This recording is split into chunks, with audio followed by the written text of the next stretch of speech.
Parce que moi aussi je dois partir dans 5 minutes. Donc on va pas être trop fatigant ce soir.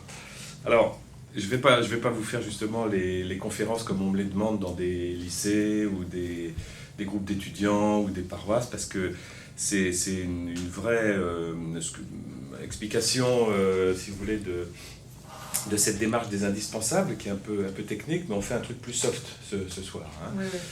Plus sous l'angle témoignage. Alors en fait, voilà, il se trouve que donc moi je suis marié, on a 4 enfants, entre 30 et 23 ans, on habite Paris, et j'ai eu la chance de pouvoir finalement gagner ma vie avec ce que j'aimais faire, grosso modo, puisque quand j'ai toujours aimé dessiner, c'était pas seulement aimer, c'était une respiration, hein. C'est-à-dire que quand j'étais enfant, puis même plus tard, adolescent, j'avais besoin de dessiner, comme on a besoin de respirer, voilà, donc je dessinais beaucoup, mais je voyais pas tellement de débouchés avec ça, dans la mesure où à cette époque-là, il n'y avait pas vraiment d'école pour faire...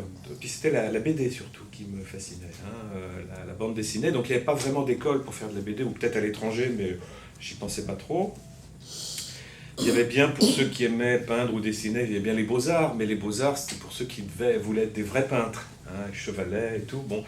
Et ça m'intéressait vraiment pas du tout, pour le coup. C'était la BD, c'était raconter des trucs avec des dessins ou l'illustration. Bon. Et donc, il fallait que j'avance dans l'école, dans le lycée, en trouvant une idée.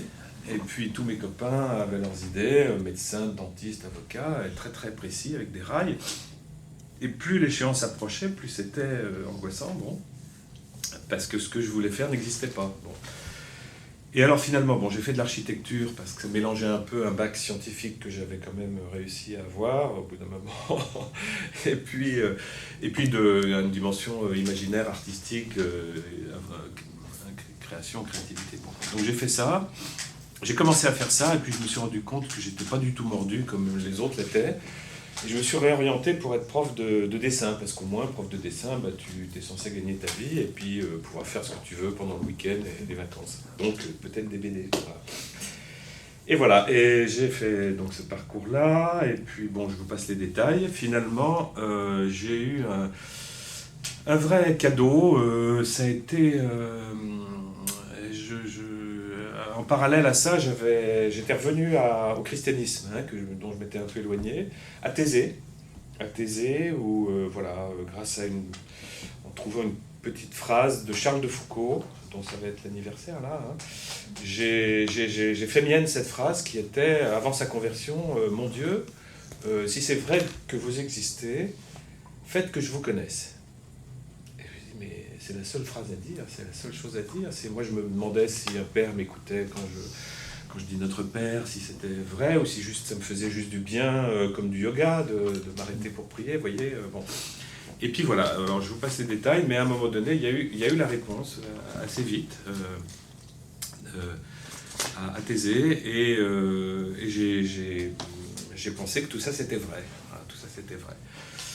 Et puis alors, curieusement, et ça je suis pas mécontent d'être passé par là, dans les mois qu'on suivit, j'ai essayé de parler de ça à telle ou telle personne chrétienne, dont je me suis rendu compte que peut-être elle suspectait ce genre d'expérience un peu mystico, machin, comme étant finalement un truc, une illusion.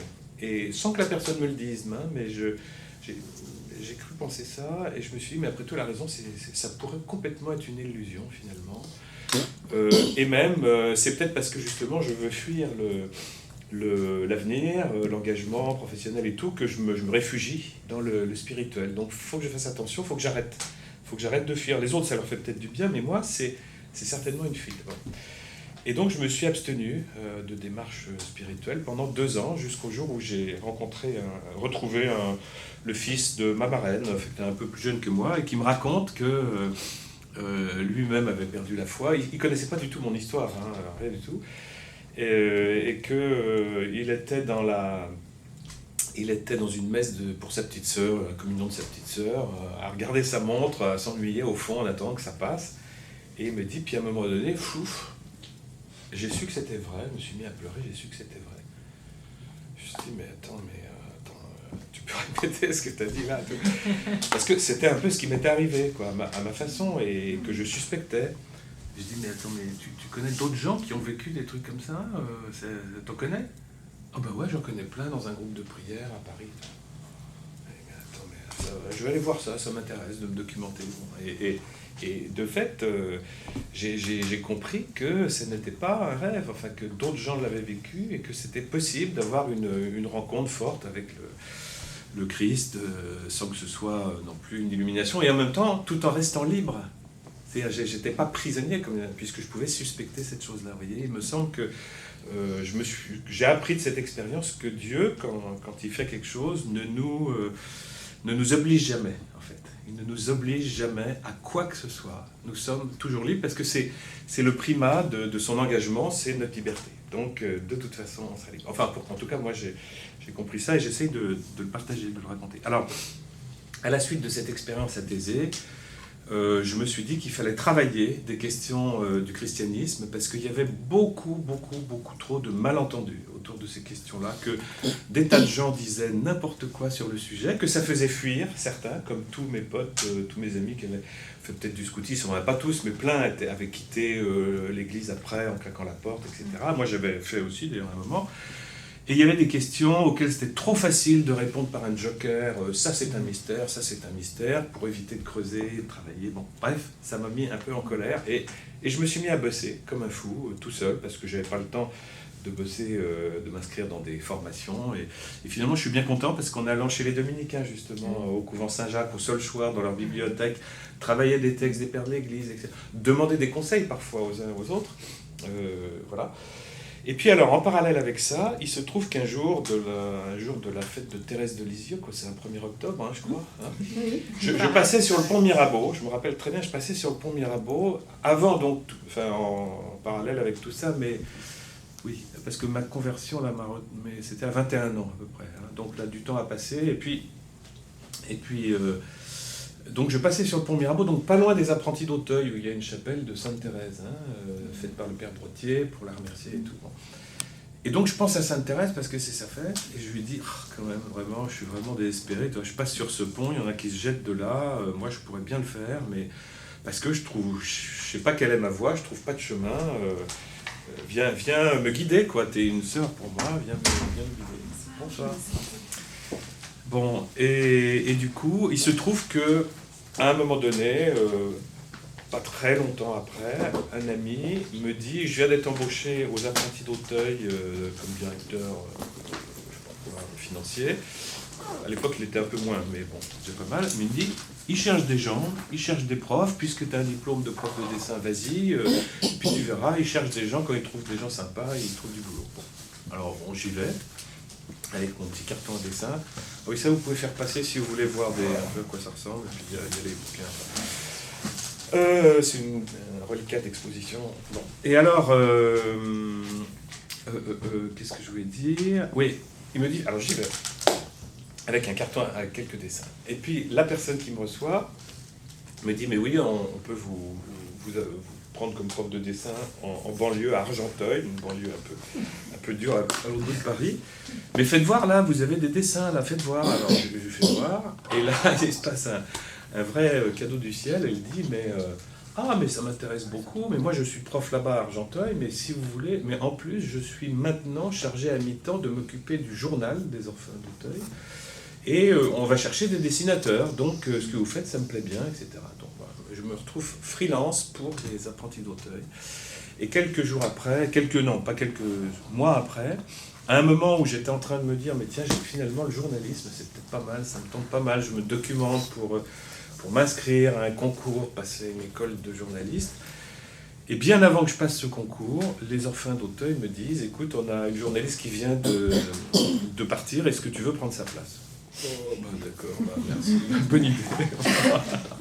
Et je me suis retrouvé, voilà, pendant 10 ans, journaliste et dessinateur, et un peu photographe aussi, aux Apprentis d'Auteuil, et j'ai pas été prof très longtemps parce que c'était très compliqué, ça prenait beaucoup de temps, mais il y a eu suffisamment quand même des expériences intéressantes. Bon, alors voilà, alors ça c'était pour vous raconter le début. Et puis ensuite, voilà, en parallèle, les groupes de prière que je découvrais, c'était de la communauté de l'Emmanuel, mais très, très ouvert. Il y avait 300 personnes à Notre-Dame-des-Champs voilà, le vendredi soir. Et puis par la suite, avec cette communauté où j'ai cheminé, on a fait un truc pour les artistes qui s'appelle Magnificat, qui est un lieu où les responsables étaient pour moitié de la communauté, pour moitié des gens comme Michael Lonsdale, pas dans la communauté. Donc c'était un lieu d'ouverture intéressant. Et tous les lundis soirs à la crypte de la Trinité, on avait à peu près 150 artistes quoi, qui venaient. Quoi. C'est quand même beaucoup. Quoi. Bon. Et pendant des années, hein, pas juste pendant 3 semaines. Voilà. Alors, un jour ou l'autre, à force d'essayer d'évangéliser, alors moi, ça a été l'occasion pour moi, Magnificat, de ressortir ma guitare et d'écrire des chansons pour animer un festival de jeunes à Paray-le-Monial, enfin, voilà, écrire plein de chansons, monter un groupe de rock chrétien. On a été peut-être un des premiers groupes de rock chrétien en 1992. Vous n'étiez pas nés, la plupart. Non, je plaisante. Bon. Et voilà, enfin bref, c'était voilà, assez enthousiasmant tout ça. Et puis on faisait beaucoup d'évangélisation. Et avec le groupe Magnificat, par exemple, on faisait des évangélisations de rue du côté de la Fontaine des Innocents à Paris, donc assez chaud, hein, mais on ne faisait pas haranguer les foules qu'avec l'évangile. On faisait des spectacles de rue qui étaient gratuits, en fonction des artistes qui étaient là ce soir-là. Et les gens envoyaient du fric, forcément. Alors à ce moment-là, moi, en tant que responsable, je prenais la parole, je disais « Non, mesdames et messieurs, ne nous donnez pas d'or ni d'argent. » Saint-Paul faisait, bon. Car c'est nous qui vous offrons tout ça gratuitement, parce qu'en fait, nous, voilà, on a rencontré le Christ et on vous propose de le rencontrer si vous voulez. D'ailleurs, là, maintenant, on va aller dans l'église à côté. Ceux qui veulent, suivez-nous. On ne vous demandera pas vos noms, vos adresses, on ne vous cassera pas les pieds. Venez si vous voulez. Et il y en a pas mal comme ça qui ont suivi. Et parfois, certains qui ont rencontré le Christ par la suite. Donc, ce n'était pas une promesse de Gascon. Voilà. Alors, le truc maintenant contemporain, c'est ça. Depuis quelque temps, je fais cette série de BD qui s'appelle Les Indispensables, suite à une question de jeunes. Alors, il y a eu des questions de jeunes, souvent suite à des concerts, parce que des jeunes restaient et puis ils me disaient « Ouais, tu crois en Dieu, toi, bon, pourquoi à quoi ça rime, ça tient pas debout, c'est un conte de fées, enfin, tous les trucs. » Et un jeune m'avait dit, comme ça, 17 ans après un concert, « Ouais, d'abord, Jésus n'a même pas existé. » Alors, je lui ai dit « Mais si, ça, tu devrais le savoir, parce que même les historiens athées savent que il y a un certain Jésus de Nazareth qui a existé autant que Charlemagne, autant que Napoléon. Enfin, si les comparaisons ne sont pas très bonnes, mais enfin, c'est aussi historique. Simplement, après, qui il est, ça c'est une autre affaire, ça dépend d'un autre travail.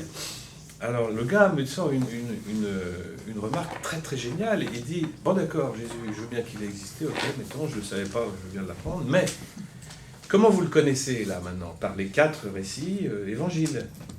Ouais. Eh ben ouais, mais alors ça va pas parce que c'est ses amis qui ont écrit ça. Donc ce sont des comparses entre guillemets. Donc comment on peut s'appuyer sur un truc écrit par des comparses? C'est trop facile. On suit des hagiographies, on peut dire tout ce qu'on veut. Moi j'ai dit mais t'as raison, c'est une super bonne question. Eh ben voilà ce qu'il faut faire. On va faire une enquête. On pose tout. On ne sait rien sur Jésus, sur ses amis, ses ennemis. On ne sait rien. Et on fait une enquête avec les moyens dont on est dépositaire, enfin qui sont à notre disposition maintenant, c'est-à-dire les moyens, les outils, des outils vérifiables par tout le monde, par toi, par ceux qui pensent comme toi, par d'autres, l'archéologie, les comparaisons de textes, les datations de textes anciens, on réfléchit, on étudie, et on voit jusqu'où on peut savoir quelque chose de vraiment vérifiable sur Jésus et Christ. Alors ça rejoint un peu le travail de Pierre Perrier par certains côtés, hein, mais c'est par un autre angle à ce moment-là, on ne se connaissait pas. Et j'avais trouvé un bouquin génial, alors sinon j'aurais pas pu faire ça, qui s'appelait Hypothèse sur Jésus de Vittorio Messori. C'est un converti, un journaliste italien converti, qui voulait aller en Israël pour démontrer que Dieu n'existe pas, Jésus c'est une invention, une imposture, et boum, en faisant sa recherche scientifique, au contraire, il a compris que c'était vrai. Il a compris que c'était vrai par l'intelligence. C'est ça qui est beau. Par l'intelligence, il a compris que c'était vrai. Bon. Alors ça, c'était ma première enquête qui s'appelait www.jésus-qui, l'enquête historique. Bon. En noir et blanc, aux éditions du Cerf, décidément, c'est la soirée Cerf, des Dominicains. Voilà. Bon. Et alors, par la suite, il y a eu une autre question de jeunes sur les sciences et foi, tout ça, un vrai problème. Et pour nos jeunes aujourd'hui, vous savez que c'est le principal obstacle à la foi, c'est que les sciences ont l'air de nous montrer qu'il n'y a pas besoin d'un Dieu qui fabrique tout ça, puisque tout se fait tout seul. Hein. Tôt ou tard, tous les jeunes passent par ce questionnement et beaucoup y restent, hein, parce qu'on a rarement des réponses. Alors, j'ai entendu cette question d'un jeune dans un groupe de 10 chez nous, parce qu'on faisait de la catéchèse avec ma femme, et il venait dîner tous les 15 jours, préparé à la confirmation en seconde, à l'âge de 15 ans à peu près. Donc c'est un Nicolas. Alors, vous savez, dans la BD, il y a le petit Nicolas. Mais là, c'est le grand Nicolas. Il était encore plus grand que Bernard, 1m95 à peu près à 15 ans. Vous savez, c'est grâce au cornflakes, tout ce qu'ils mangent du matin, ça les fait pousser. Bon, et le grand Nicolas, qui d'ailleurs n'était pas un idiot, puisque maintenant il est passé, il a dû sortir de Polytechnique là, ces derniers temps, enfin bon. Ce grand Nicolas me dit, monsieur, vous ne trouvez pas que la Bible c'est beau, hein, ça d'accord, c'est beau, vous voyez, il connaît ses précautions, c'est poétique, c'est puissant, c'est beau, mais est-ce que c'est pas un peu dépassé avec tout ce qu'on sait par les sciences sur la même question de l'univers, de l'homme, de tout ça? Ah ben, j'ai dit, écoute, bonne question, mais écoute, là, ça tombe bien, c'est la fin de l'heure, on se revoit dans 15 jours, ça me laisse le temps de bosser. Parce que là, sinon, je te répondrais un peu n'importe quoi, donc, ou un truc tarte à la crème habituel, donc il faut travailler. Donc, ils sont partis, ciao, ciao. Et je suis allé retrouver dans ma bibliothèque un bouquin auquel je pensais qu'on m'avait offert, que je n'avais pas vraiment lu, et donc peut-être ça pouvait servir parce qu'on voyait des galaxies sur la couverture et c'était marqué l'histoire de l'univers et le sens de la création. Alors ça, pourvu que je le retrouve. Et là, miracle, et c'est le plus grand miracle de ma vie, c'est que je l'ai retrouvé du premier coup. Parce que ça ne marche pas à chaque fois, ça. Quand je cherche un livre dans ma bibliothèque, je ne sais pas comment c'est pour vous, mais bon. Non, je plaisante, mais quand même, c'était un vrai cadeau. Et alors, en le feuilletant, avant d'aller se coucher, quand même, en le feuilletant, chaque fois où je m'arrêtais, ça semblait parler des questions, vraiment, et pile le sujet. Donc, très vite, j'ai lu ce bouquin qui m'a conduit à d'autres, et je me suis dit, mais c'est incroyable. Pour les gens comme lui ou d'autres, il m'est déjà arrivé d'entendre ce genre de questionnement, sûrement à vous aussi, des gens qui nous disent, tu es chrétien, tu es juif, mais j'aimerais bien, mais je n'y arrive pas. Ce que vous racontez est indigeste, c'est pas possible de croire tout ça, il y a trop de trucs bizarres, un peu ça irait, mais est-ce que vous auriez des indices pour alimenter ma réflexion, pour que je réfléchisse, parce que là, croire comme ça, plonger comme ça, c'est trop pour moi, je peux pas le faire, j'y arrive pas, j'ai beau essayer, j'y arrive pas. Levez le doigt, ceux qui c'est arrivé déjà, ce genre de questions? Non? On vous en a posé? On vous l'a posé? Oui, plusieurs quand même. Ouais. Bon. Et là, en découvrant, en creusant ces questions, je me dis, mais comment ça se fait qu'on ne m'ait pas raconté tout ça plus tôt? Parce que il y a plein de choses à dire aux gens qui s'interrogent comme ça sur l'univers, Dieu, la Bible, etc., les sciences. Alors, j'avais de quoi répondre à notre ami Nicolas et à son groupe 15 jours après. Et puis j'ai très vite fait des petits dessins qu'on a photocopiés qui servaient dans le livret de confirmation, etc. Et c'était déjà une première double page de BD où des personnages s'interrogeaient, se posaient des questions. Et puis assez vite, je me suis dit, mais voilà, il n'y a pas de doute, il faut le raconter en BD, ça aussi. Et j'ai commencé à le faire, sans savoir si je ferais un deuxième album après, parce que vous savez que les éditeurs, vous en faites un.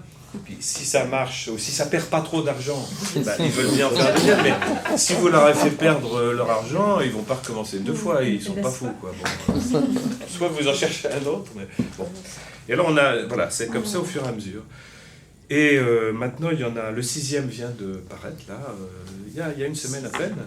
Et donc c'est une enquête qui avance comme ça, et qui apporte des indices. Alors, comme ça s'appelle les indispensables, parce qu'il n'y aura jamais de preuve de l'existence de Dieu, ou du moins du Dieu de la Bible et de Jésus-Christ. Il n'y aura jamais de preuve, parce que justement, il respecte nos libertés. Il n'y a pas de contrainte en Dieu. Par contre, on peut trouver des quantités d'indices que vous ne pouvez pas imaginer. On ne peut pas les imaginer parce qu'ils sont récents. Ce sont des indices que nous avons grâce au progrès dans notre connaissance de l'univers lui-même. Alors, il faut savoir pour ça que saint Augustin, en l'an 400, qui était voilà, un type qui réfléchissait pas mal, disait il y a deux livres, si on veut connaître le créateur unique de toutes choses. Le livre de la Révélation, Ancien et Nouveau Testament, hein, la Bible des Juifs et celle des chrétiens en plus. Bon, ça, c'est la révélation. Dieu s'est donné à connaître en partie. Il ne nous dit pas tout, mais il s'est donné à connaître d'une certaine façon. Et puis il a dit des choses sur le monde à son peuple, et, par les prophètes, par le Christ, etc. Donc ça, pour ceux qui veulent connaître le Dieu des chrétiens, ils ont ça. Et le Dieu des Juifs aussi, qui est le même, entre parenthèses, exactement. Alors, ensuite, c'est quoi le deuxième livre? Bon, eh ben, le deuxième livre, c'est le livre de la création elle-même. La création, c'est un livre symbolique, hein, mais la création, c'est vraiment un livre qui est écrit par un auteur, si vous voulez, le créateur, le même que celui de la Révélation, et qui a créé les choses, comme on le voit, progressivement, etc. Et donc, ce livre de la création, comme toute œuvre, nous parle de son auteur. Hein. On sait très bien que Vivaldi, si on écoute du Vivaldi, ça nous parle un peu de Vivaldi. Beethoven, c'est pas la même chose. Bach, Liszt, etc. Que les Shakespeare n'est pas Molière, n'est pas Goethe. Vous voyez, chacun met quelque chose de lui dans son œuvre, et ce qu'on appelle le style, quoi, ou la patte, ou je sais pas quoi, ou l'empreinte digitale. Bon. Donc ça, des artistes peuvent bien comprendre ce truc. Et donc, saint Augustin nous dit, il y a deux livres, et ils sont à égalité, enfin, il y a les deux. Et d'ailleurs, en disant ça, il dit comme disait toute l'Église depuis saint Paul, hein, en réalité. Il a toujours affirmé ça. Donc, on peut regarder ce livre de la création, et ça va nous parler du Créateur. Enfin, du moins, c'est ce que dit Augustin. Maintenant, il faut voir si c'est une spéculation ou si c'est vrai. Bon. D'ailleurs, au temps de saint Augustin, le livre de la création, on ne savait pas le lire, en réalité. On ne savait pas encore le lire. La Terre était plate. Le monde avait à peu près 5000 ans. Il était tout petit, c'était une voûte céleste juste au-dessus de nos têtes. Bon, on ignorait qu'il avait 14 milliards d'années, on ignorait les 200 milliards de galaxies avec 200 milliards d'étoiles chacune, mais c'était pas grave. Mais c'est juste pour dire, on ne savait pas encore le lire, on commençait à apprendre à le lire, on savait que tel champignon était mauvais, que telle plante était médicinale, etc. Vous voyez, on commençait à apprendre à le lire, mais on n'avait pas fini. Et c'est un peu comme, avant de savoir lire, un enfant intelligent regarde les images et il essaye d'interpréter. Hein, un enfant intelligent, si vous lui donnez ça, il va dire, tiens, là, il parle avec le type, là, Tintin est dans l'avion, donc il fait un voyage. Ah oui, c'est une bonne interprétation. Mais qu'est-ce qu'il dit quand il parle à l'autre avec sa casquette? Alors ça, on ne peut pas savoir. Si on interprète correctement, c'est qu'on est Hergé lui-même, on est l'auteur, vous voyez. Les autres ne peuvent que balbutier. Bon.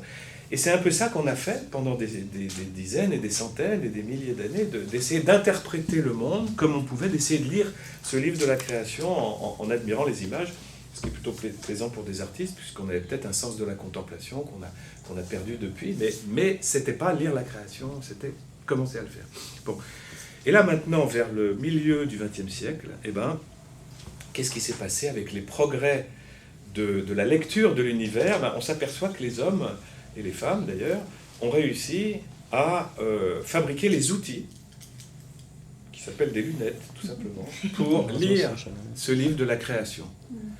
Alors, ce sont des lunettes pour lire ce qui est tout petit, alors elles sont spéciales, elles sont microscopes, ça s'appelle, hein, c'est des grosses lunettes comme ça, et pour regarder ce qui est très loin dans le ciel, des télescopes. Voilà. On a des lunettes partout, mais vous voyez, les sciences expérimentales, physique, chimie, biologie, astrophysique, tout ça, il ne faut pas les absolutiser, ce sont juste des lunettes, point, barre. Vous voyez, et les lunettes, ça se perd, ça se rachète, vous voyez, on s'en fout, là, on s'en fout des sciences. Mais elles sont utiles parce que ce sont des lunettes qui nous apprennent à lire le livre de la création, ce dont rêvait le grand saint Augustin, et déjà saint Paul, et déjà, vous voyez, tous les autres, parce qu'à l'époque, ils n'en savaient rien, ils ne pouvaient pas le lire, ce livre. Et maintenant, ce qui est extraordinaire, c'est qu'avec ces lunettes des sciences expérimentales, eh bien, nous constatons une chose inattendue, c'est que l'hypothèse de saint Augustin, son intuition était juste.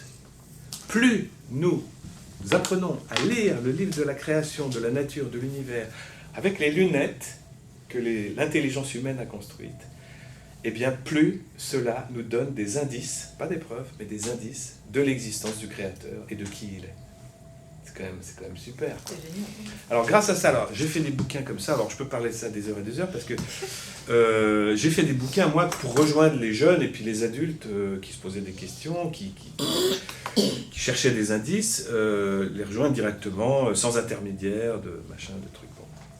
Mais alors, j'ai eu le plaisir d'être appelé au téléphone par un prêtre à Paris, qui est un peu pas un évêque, un sous-évêque, un peu un évêque. Non, mais ça s'appelle. Ça s'appelle même pas vicariat. Vicariat épiscopal. Il y a le vicariat épiscopal qui s'occupe des jeunes, le pôle adolescence, rue Saint-Roch, le père Gauthier, Arnaud Gauthier, qui est un homme génial, parce qu'il m'a convoqué. Enfin, on s'était croisés déjà parce qu'il était aumônier scout pour les enfants avant, mais on ne se connaissait pas très bien. Et il avait ça sur son bureau, c'était celui-là à l'époque, c'est le tome 2, Un os dans Évolution. Ah oui, faites passer, tiens. Alors, il me dit, écoutez, ce que vous faites, c'est super.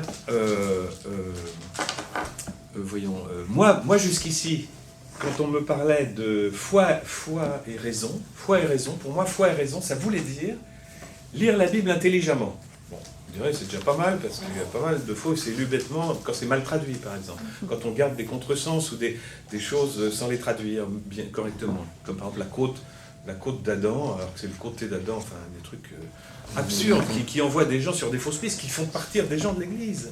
C'est quand même malheureux, quoi. Bon, alors on pourra parler de ça.